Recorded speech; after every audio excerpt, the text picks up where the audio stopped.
ابھی میں گھر پہنچی ہی تھی اپنے شوہر کے ساتھ کہ میری سہیلی کے میسیجز میرے شوہر کے نمبر پہ آنے لگے۔ میرے شوہر نے مجھے بتایا کہ تمہاری سہیلی کے میسیجز آ رہے ہیں۔ میں نے اس کو فوراً کال بیک کی تو کہتی ہے کہ میں چیک کر رہی تھی کہ نمبر ٹھیک ہے یا نہیں۔ مجھے بات تو تھوڑی عجیب لگی لیکن میں نے پھر اس کو اگنور کر دیا۔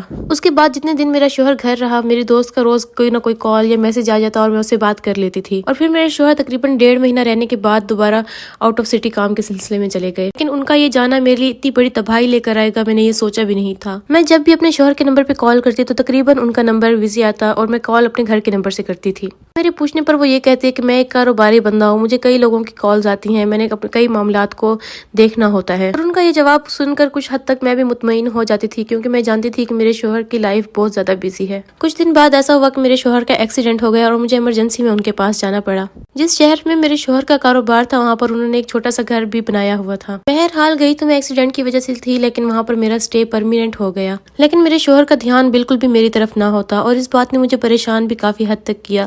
پھر میں جب دیکھتی تو میرے شوہر ہر وقت موبائل میں لگے رہتے اور کبھی بھی مجھے ویلیو نہ دیتے، میری بات نہ سنتے۔ پھر ایک دن میرے شوہر کے نمبر میں میری جو سہیلی کی کال آ رہی تھی، میں نے سمجھا کہ وہ مجھ سے بات کرنے کے لیے کال کر رہی ہے۔ ابھی میں نے کال اٹھائی ہی تھی کہ وہ کہنے لگی کہ جانو تم تو مجھے بھول ہی گئے ہو، تم تو کہتے تھے کہ میں تمہارے بغیر ایک منٹ نہیں رہ سکتا، لیکن تم اپنی بیوی کے آتے ہی مجھ سے آنکھیں پھیر کے بیٹھ گئے ہو۔